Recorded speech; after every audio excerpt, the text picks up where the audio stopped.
Hoy día educamos por competencia.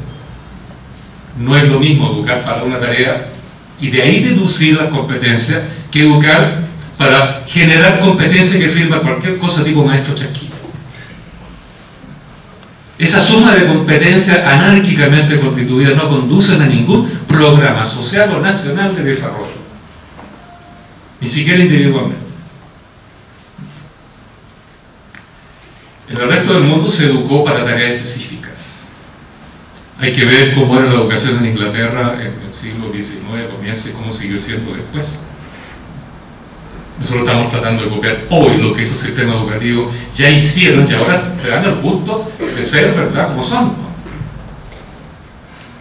Y la cuarta tarea importante y la más importante de todas, que tiene que ver con el título de conferencia, es construir un Estado que se proponga precisamente generar un proyecto nacional de desarrollo integrativo, etcétera, etcétera, pero construido soberanamente, construido con la participación ciudadana, construido para constituirse en instrumento de una voluntad ciudadana, un Estado para desarrollar una tarea, no un Estado para construir simplemente un sistema que se equilibra sobre sí mismo, un aparato funcional como es el Estado liberal.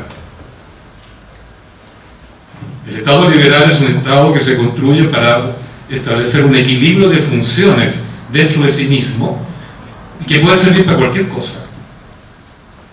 Pero un país que partió en una fase colonial,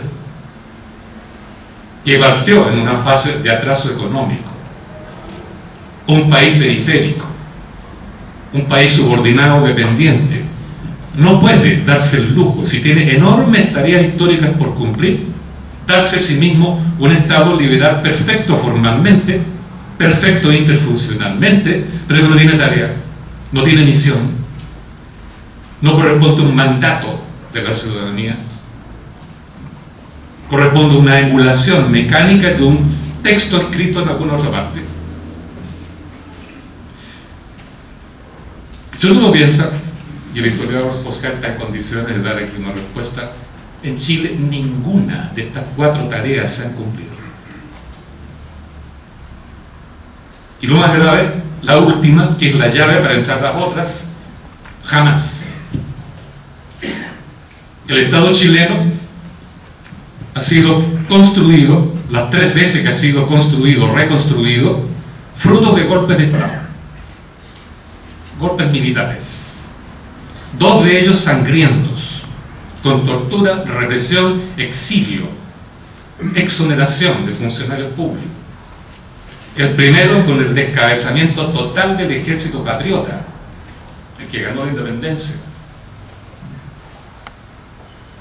Y el segundo, de 1925, que muchos lo elogian mucho más de lo que se merece, ¿no? Fue producto de un engaño gigantesco que un político le hizo a la voluntad ciudadana.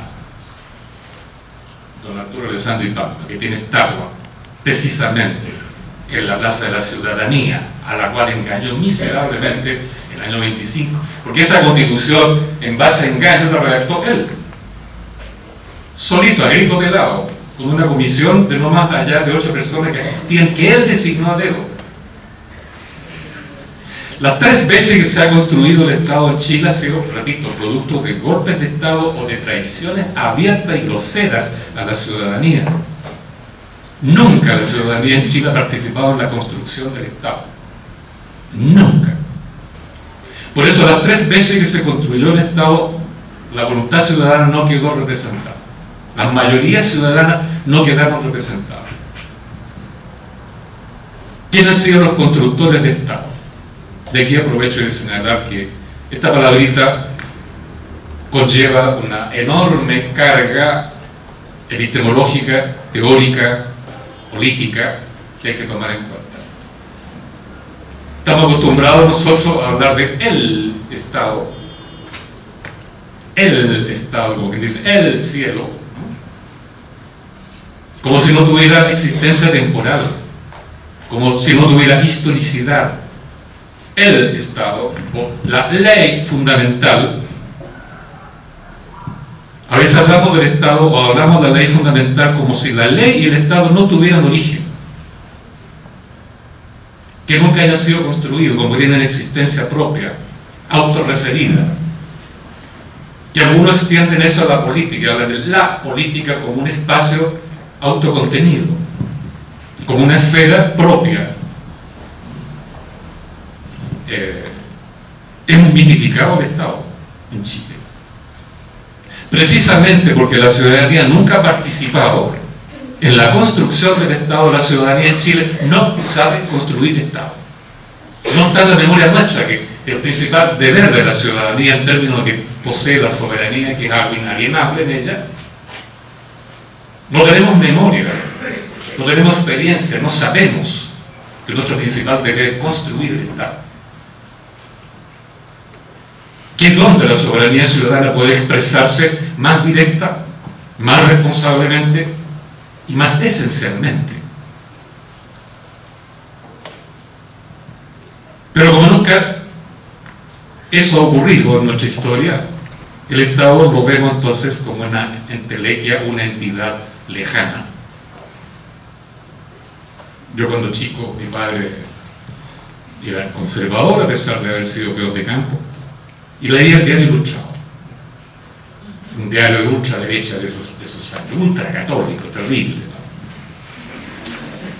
Y bueno, ahora creo que es terrible, en ese tiempo lo leía nomás, lo que me llegaba a mis manos, y siempre me llamaba la atención que siempre, bueno, el Mercurio hoy día está lleno de fotos, ¿no? Pero en ese tiempo el Diario Ilustrado traía fotos de la gente del gobierno. La gente del gobierno siempre aparece en las fotos. Y claro, aparecía fotos del Hotel Crillon, me acuerdo, fotos de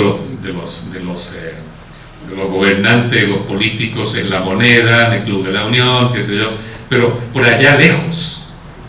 Entonces, mi imagen del Estado en ese tiempo era La Moneda, que yo la veía chiquitito, porque siempre la veía de lejos, y los hombres de Estado asomados en el balcón más chiquititos todavía, pero lejos de mí, que nada tenían que ver conmigo. Entonces, cuando comencé a estudiar historia y comencé a meterme un poquito en el conocimiento de la política, o de lo político, como digo yo, entonces esa lejanía se me convirtió en un concepto abstracto. El Estado, el poder, y está allá el poder.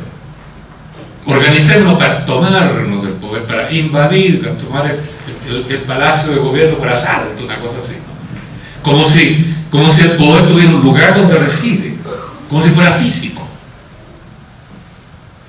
Tendemos a concebir el Estado de una manera, como dicen los filósofos, ¿no? Reificado, cosificado, hipostasiado y lejano, como una pelota de fútbol que uno puede tomarse, ansiarla, desearla. Yo creo que en Chile se ha mitificado en exceso el Estado. Se ha mitificado en exceso la actividad política en torno al Estado. La clase política se ha constituido como que si tuviera allí la soberanía, como que allí estuviera la legitimidad, como que no tienen conciencia, muchos de ellos, ¿no? O históricamente la clase política no ha tenido nunca conciencia de que la ciudadanía es la soberana.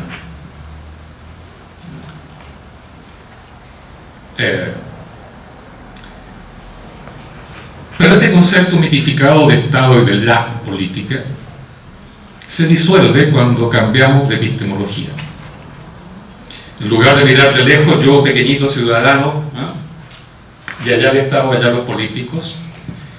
Por ejemplo, yo tuve un descubrimiento epistemológico enorme cuando comencé a hacer clase en un colegio pagado del barrio alto, extraordinariamente elitario, cuyo nombre no voy a acordar por ahora. En ese colegio tenía yo delante de unos 40 alumnos, todos hijos de senadores, diputados, generales, almirantes, es decir, la clase política y toda la clase empresarial allí delante mío.